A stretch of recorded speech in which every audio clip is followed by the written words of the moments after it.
Hello and welcome. My name is Coach-Fay and I'm here to go over Montreal's power play and what I think Montreal should do to make their struggling power play better. And struggling, I mean in terms of fact of the Chicago game, to make sure that never happens again. And what Montreal needs to do, and which they have done, is they have made a change. They have added Ivan Demidov. And why Montreal's power play was so bad is because they just weren't using their stars to their full potential. And what Montreal should be doing to utilizing their stars to their full potential is by keeping them in spots where they will succeed at best. And have your stars succeed at best is to have, Lane Hudson power play or quarterback in that power play. Lane Hudson is fantastic when he can quarterback a power play. Like, he has been phenomenal in his rookie season with 60 assists, 66 points. 6 of them being goals, and one of them even being a power play goal. It has just been great to see the exceptional stride Lane Hudson took just last year. Also, what Montreal should be doing is this is going to be a very sensitive topic of debate, and I think Montreal should be re-adding Zachary Bolduc to the power play one. What Montreal should be doing is taking Juraj Slafkovsky out of the power play, and that is a very hot take from me. But I think that Juraj Slafkovsky struggles to create chances. When Uri gets the puck on a stick, all he wants to do is pass the puck right away and throw it away, or shoot the puck as quick as he can. And almost every shot he has taken outside of the hash marks has been a horrible shot. It has been a lackluster shot that has created zero offensive pressure. Now, what I think that they should do is they should re-add Zachary Bolduc into that bumper spot and takes Uri out of that bumper spot. Uri's a big body who likes to get in that nitty-gritty areas, where all he does is score from the nitty-gritty areas, but what Montreal needs on a power play is a guy that is a little bit more flexible.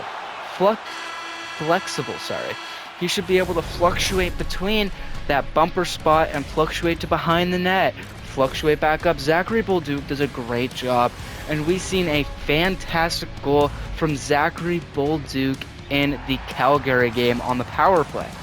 He was in the bumper spot, and what he did was he flumped out back after he seen Uri go down low. He switched his position, he went back up high. When he went back up high, what did he do? He was open for a one-timer, took that one-timer, and scored a beautiful goal. Juraj Slafkovsky does not score those types of goals. He scores the types of goals Brendan Gallagher scores. Arguably, Gallagher would be a better fit. Gallagher is probably the same speed as Juraj Slafkovsky. Slafkovsky is not a very fast skater. He is very poor on his skates and pretty poor offensively as well. If you're asking me, he's not a great offensive player, not a great defensive player.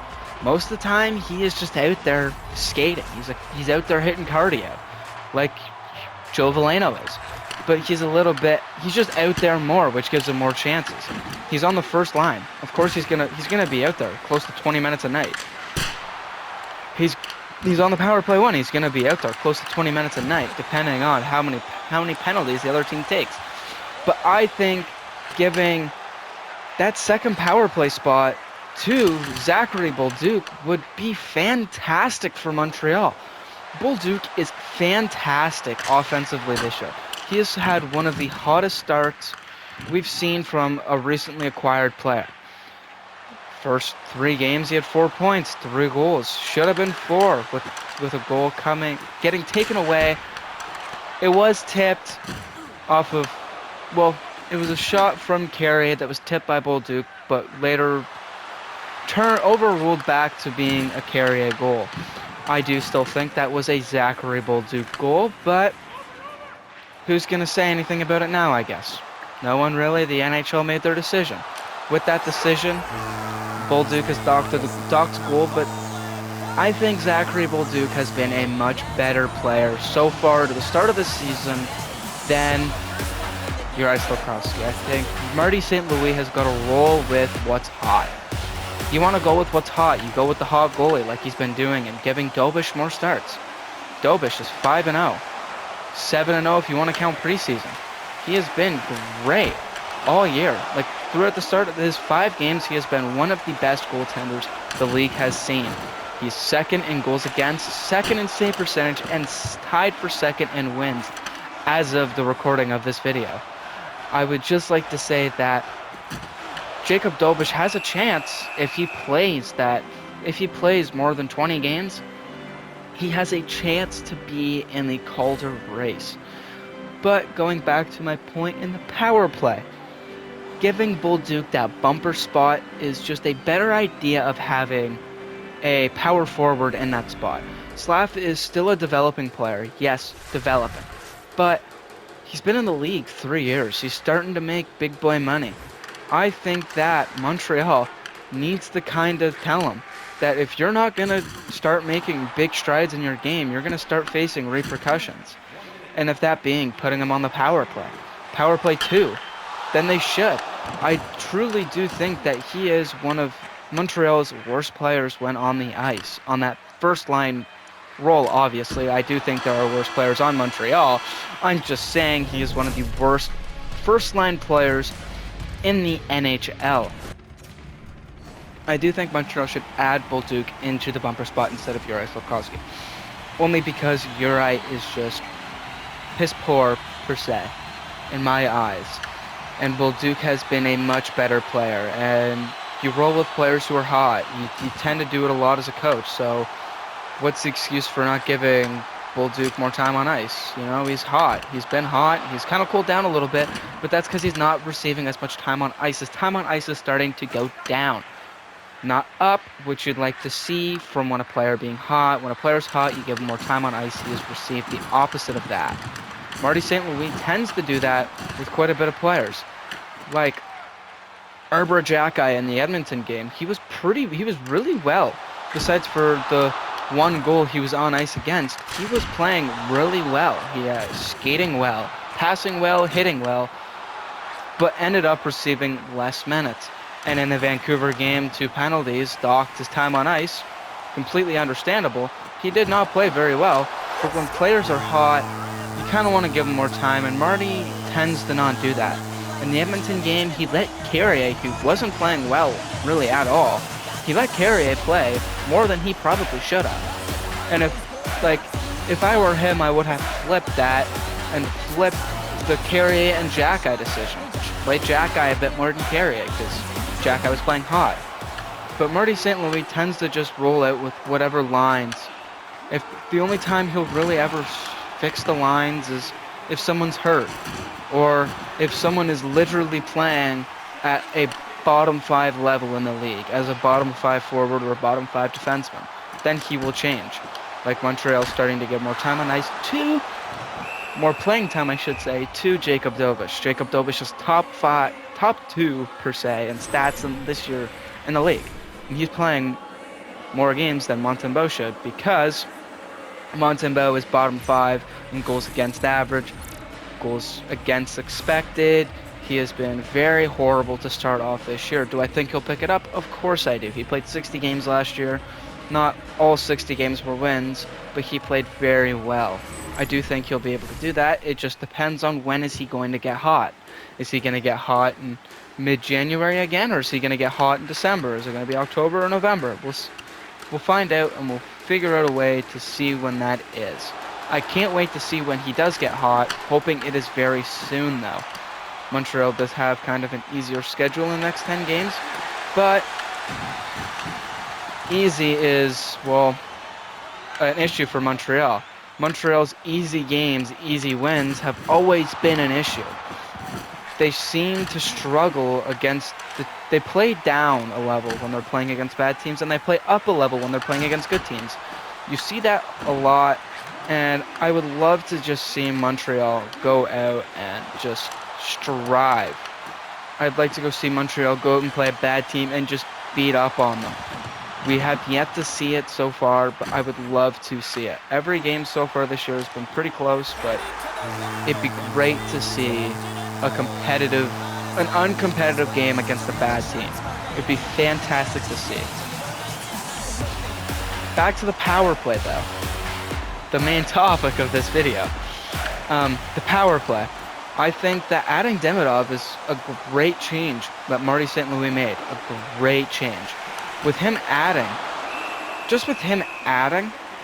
the addition of Ivan Demidov on that first line, they were 66% last game against Vancouver. Demidov had 3 points, a goal, not on the power play, but 2 assists on the power play.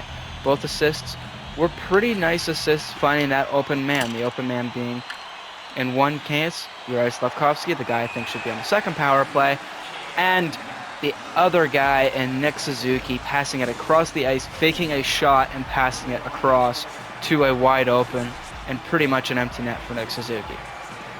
I think adding him is one of the best decisions Marty St. Louis will make throughout this entire year. As of right now, as of the start of the year, I think that is one of the best decisions he could make, because he is one of the most skilled players in the NHL. He is leading the NHL in points for as a rookie with 9, 7 of them being assists, 2 of them being very nice goals. And his goal against Vancouver, what did he do? He took a one-timer, and as soon as he shot the puck, he knew it was a goal.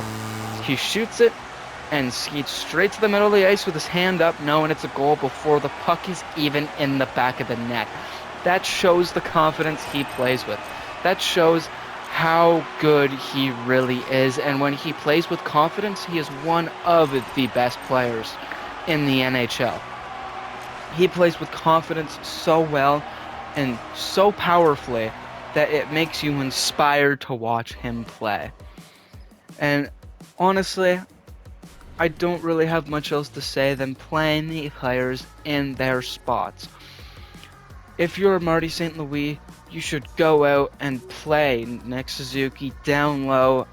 Have Zachary Bolduc in that bumper spot. Zachary Bolduc is phenomenal in that bumper spot. Have Cole Caulfield play along the left side, the left hash, because he is great playing along that left side. And again, having Lane Hudson being your power play quarterback, as well as Ivan Demidov on that right side. With Demidov on that right side, it just creates so much more chances for them to score. It is so great to see. As well as, I think Montreal should make a couple changes to their second power play. And that, I think Montreal will, at the deadline, go out and get a second-line center. I think Montreal will go out and make that move, no matter of where Montreal is in the standings. As Montreal now sits first in the standings at 14 points, I think that they will go out and get a second-line center. I think that that'll be the case at the deadline, and I think that player will be a Nazem Kadri or a Pavel Zacha. I'm leaning more towards a Kadri because he fills more of an offensive spot. But at that time, we'll have a Patrick Laine who's healthy on that second power play. And with that second power play, I see just fantastic results.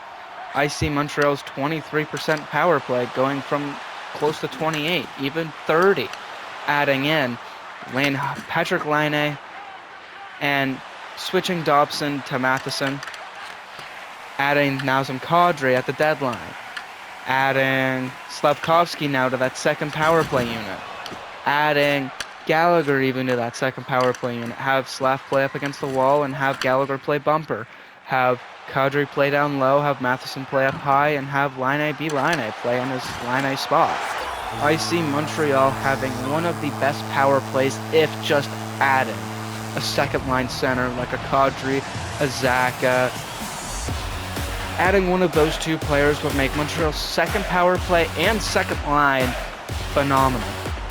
Oliver Kapanen would probably be the unbeneficiary and having to switch his play time and go down to that third line, which would be very unfortunate, but it kind of has to happen, unfortunately.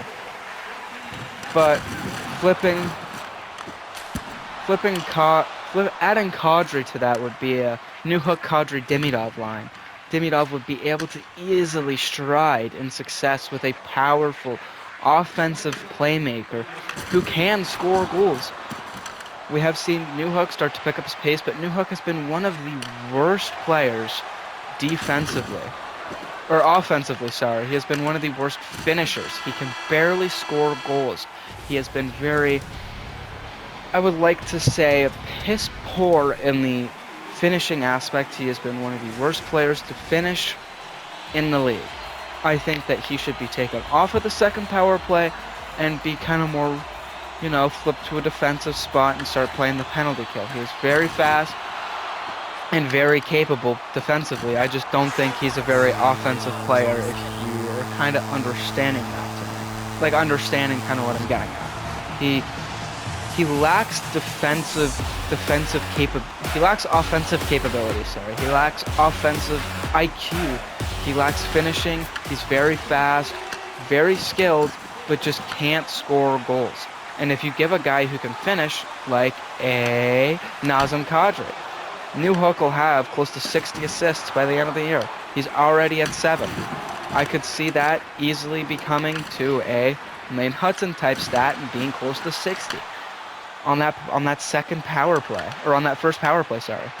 But if you give him guys that can finish, guys that can score goals, and don't rely on Demidov being the only player to drive offense, you will see Demidov be one of the best rookies possibly in the 20th century. I truly do think that, and I truly do see that happening with the way that he has played so far in the NHL. He has been almost a point a game in his time in the NHL. With it. Anyways, guys, that's gonna be it for this video today, and I just wanna thank you guys if you watched to the end of the video. That would be phenomenal. It'd be great if you guys would like to leave a like or even possibly a subscribe. It'd be great. I'm just starting out this channel, just getting kind of a grip on how everything works. It'd be great to hear some of your feedback in the comment section below. I can't wait to hear what you guys have to say for me and have to say about my take. I can't wait to hear some of your guys' takes on this. But anyways, I'd just like to thank you for watching the video. Thanks if you watched to the end, and have a great rest of your day or a great rest of your night or whatever. Thanks for watching. See ya.